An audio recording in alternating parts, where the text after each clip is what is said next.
Hi guys, let's do group work 4. So for this first question, we want to find the equation of the tangent line to g of x when x is equal to 0.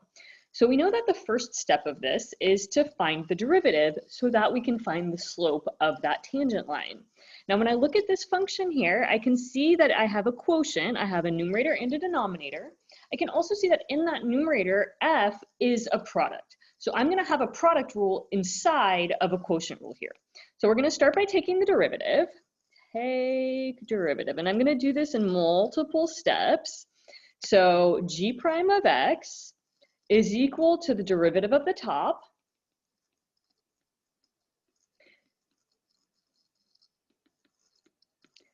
times the bottom minus the top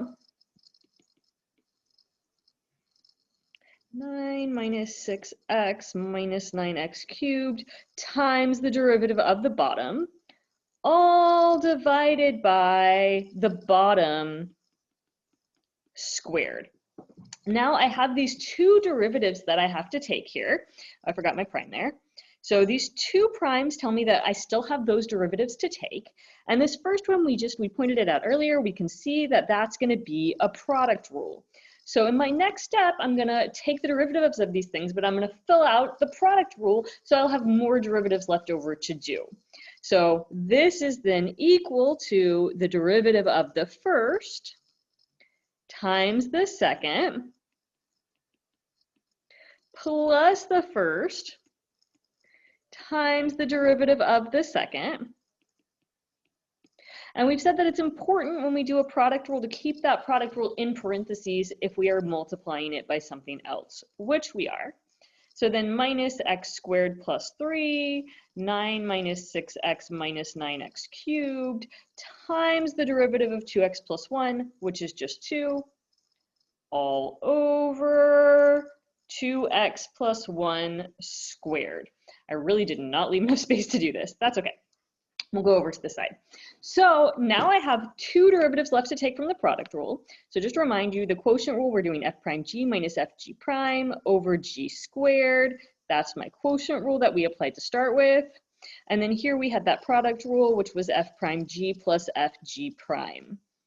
Okay, so then in our last step for taking the derivative, I'm going to get g prime of x is equal to both x squared plus 3 and 9 minus 6x minus 9x cubed are really straightforward derivatives. I don't have anything crazy, no chain rule, product rule, quotient rule to do there. This is just a simple power rule, so I'll have 2x times 9 minus 6x minus 9x cubed plus x squared plus 3 times 9 minus 6x. I'm taking the derivative here. Derivative of 9 is 0, so this is minus 6 minus 27x squared. Again, that product rule is going to go in parentheses, times 2x plus 1 minus x squared plus 3 times 9 minus 6x minus 9x cubed times 2, all over 2x plus 1 squared. Okay, so now for my slope, I'm going to need to actually plug in my 0 value. So for the slope here, find slope.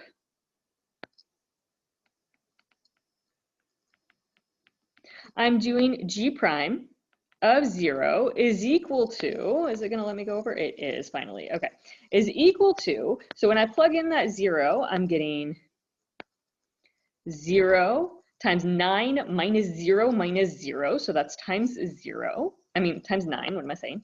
0 times 9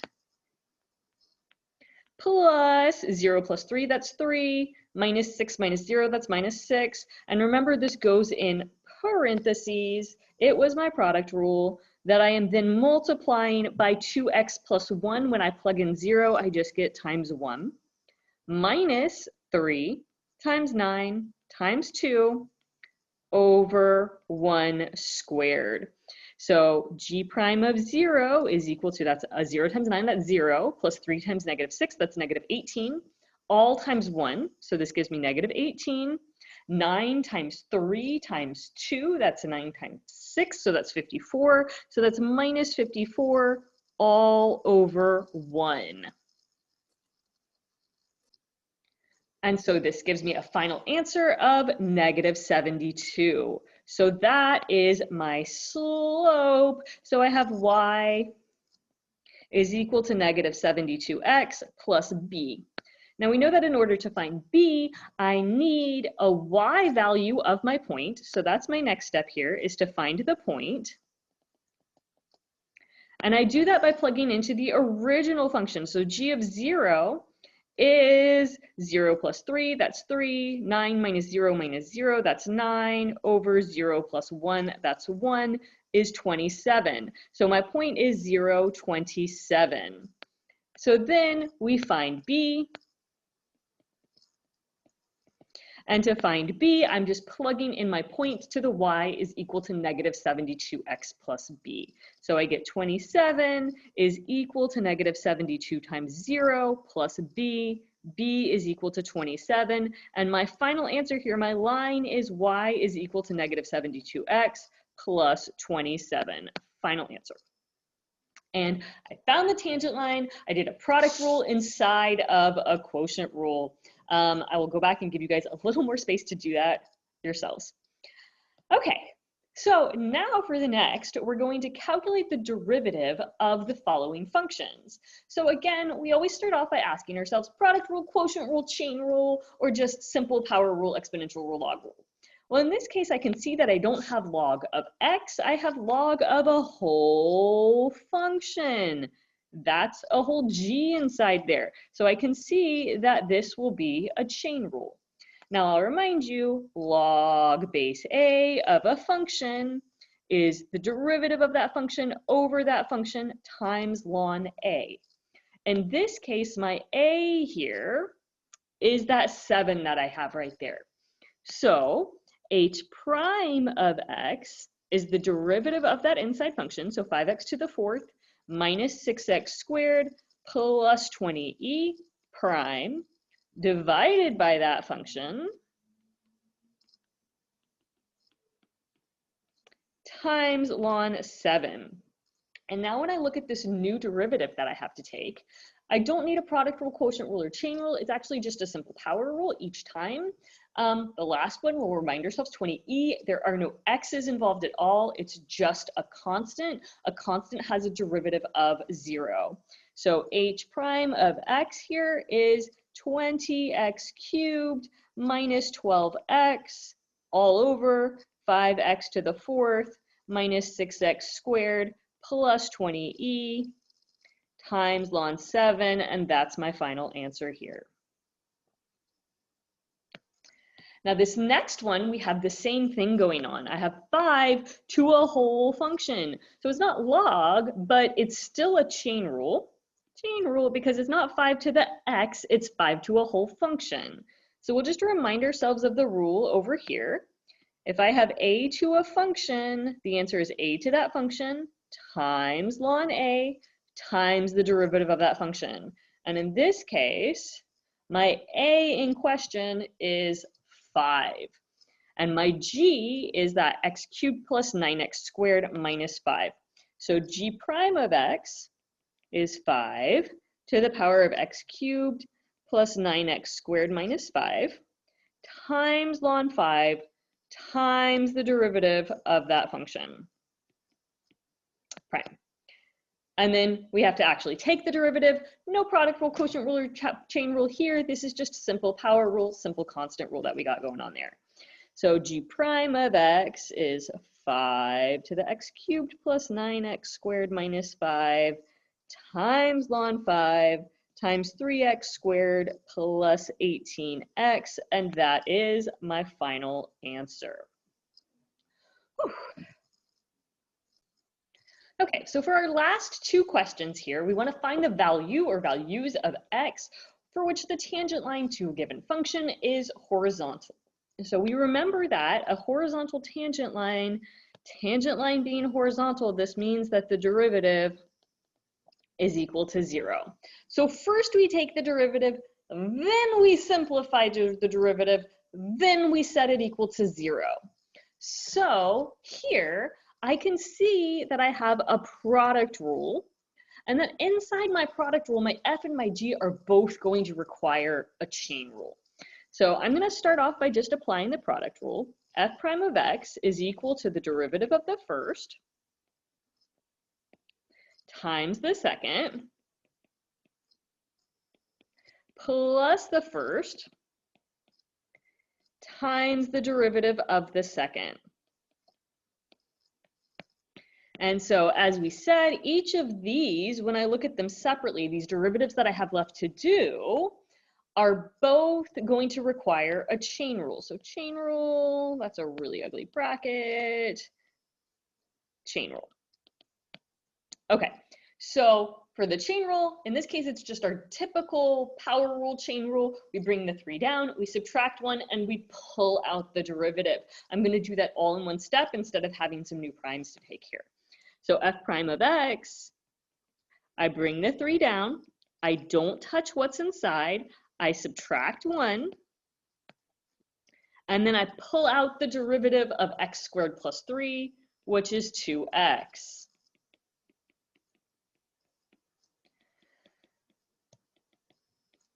Now I have my second chain rule. I bring down the 4, I don't touch what's inside, I subtract 1, and then I pull out the derivative of x squared minus 16, which is also 2x. Now we want to simplify this thing. So we're looking for the GCF. We want to always start by factoring. The first step of factoring always is to pull out a greatest common factor. So my greatest common factor here, we're going to go factor by factor, looking at the left side of the plus sign. So we'll start with the 3. I have a 3 on the left side. I don't have 1 on the right side. X squared plus 3. I do have x squared plus 3 on both sides. We always take the smaller power, so I'm taking x squared plus 3 squared. 2. I have a 2 on both sides. I also have an x on both sides. So I have that 2x on both sides. I'm just going to pull it out as a 2x. And then I also have x squared minus 16 on both sides.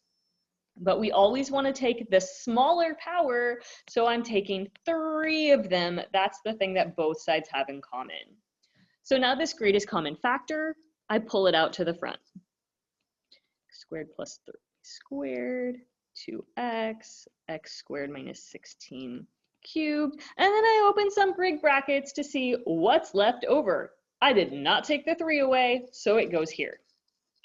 I took both of the x squared plus 3 away, so there's nothing left. I took the whole 2x away, but I only took 3 of the x squared minus 16 away. I had 4, I took away 3, I have 1 left over. So 3 times x squared minus 16 plus x squared plus 3 is the same thing. Here I have 3, and I took 2 of them away, so I again have 1 left over. So that's x squared plus 3.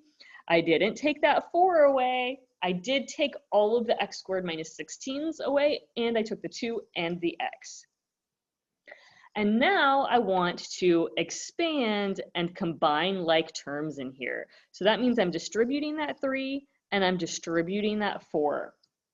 Okay, so I will end up with x squared plus 3 squared times 2x times x squared minus 16 cubed times 3x squared, 16 times 3, that's 48, minus 48, plus 4x squared plus 12. Now I'm going to combine my like terms, so I can combine these, and I can combine the constants. I can combine the x squareds and the constants. So I'll get that f prime of x is x squared plus 3 squared, 2x, x squared minus 16 cubed, and 7x squared minus 48 plus 12, so that's minus 36. Now this is the simplified derivative. And now with this simplified derivative, I'm going to take each of my separate factors and set them equal to 0 to get the final answer to this question. So x squared plus 3 equals to 0. This never happens. It would give me x squared equals negative 3, and we know that x squared is always positive. I can't have it equal to a negative number. So then 2x is equal to 0, gives me x equals 0. Now I didn't take that squared with me. I don't need to bring the powers with me. So I just need to take x squared minus 16. I don't need that that's cubed. I get x squared is equal to positive 16 here. That can happen. We don't want to forget our plus minus. So this gives me two values, minus 4 and plus 4, both of them. And in the same way, this 7x squared minus 36 equals 0 will also give me two values. It gives me 7x squared is equal to 36. So x squared is equal to 36 over 7. So x is equal to, oops, I should probably plug this in, to plus or minus 6 over the square root of 7. I got two values from there as well.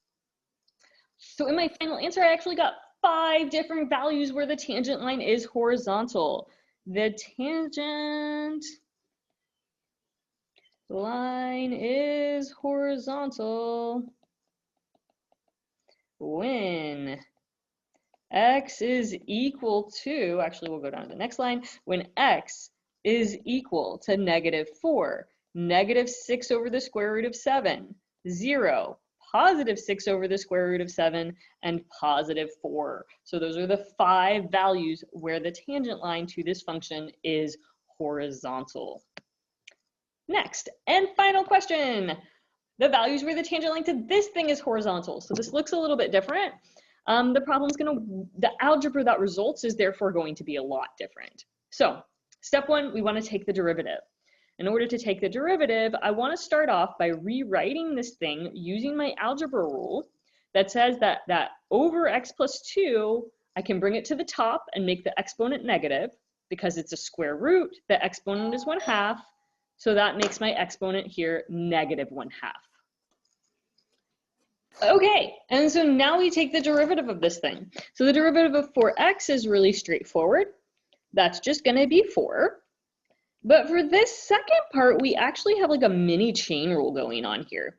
So here this is 4 plus 27. The function I have inside here is x plus 2. So I'm going to bring that -1/2 down, then x plus 2 to the -3 over 2, I subtract 1, and I pull out the derivative of x plus 2, which is just 1, so it doesn't really matter the chain rule in this case because the derivative of our inside function is just 1. So f prime of x is equal to 4 plus 27 times -1/2 times x plus 2 to the -3 over 2.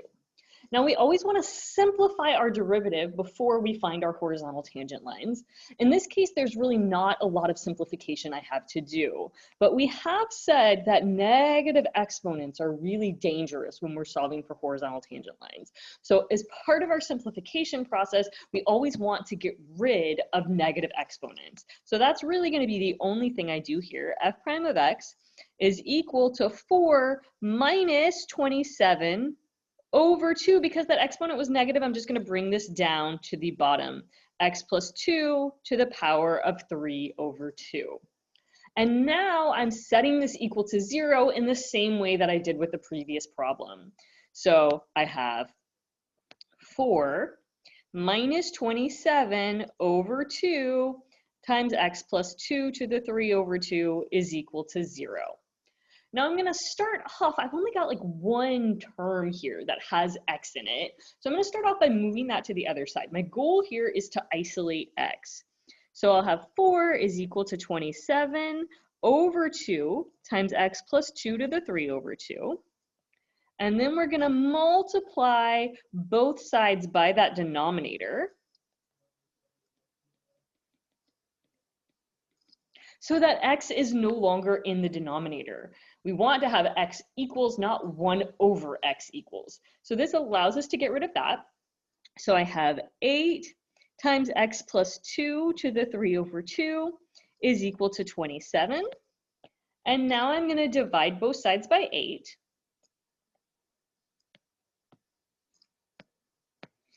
To get x plus 2 to the 3 over 2 is equal to 27 over 8. Now, our last step here is a little weird. We did this with the square root in class and we talked about where it came from and what it looks like, but now we're doing it with a 3/2. I need to make that 3/2 go away. I need to just have that x plus 2 left. So we take the thing and we flip over the fraction. I'm putting this both to the power of 2/3. So this will give me x plus 2, and now I'm doing 27/8 to the 2/3. So that's the cubed root of 27, which is 3, that I'm then squaring, so that's a 9, and that's the cubed root of 8, which is 2, which I'm then squaring, so that gives me 9/4. Your calculators will do that for you. So 27/8 to the 2/3 is 9/4.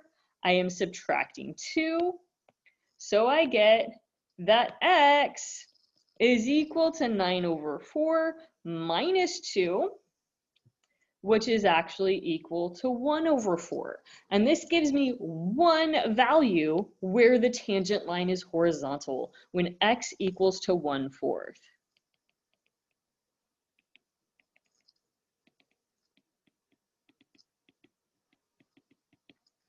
When x equals 1/4, final answer. And that is it for group work 4. Bye, guys.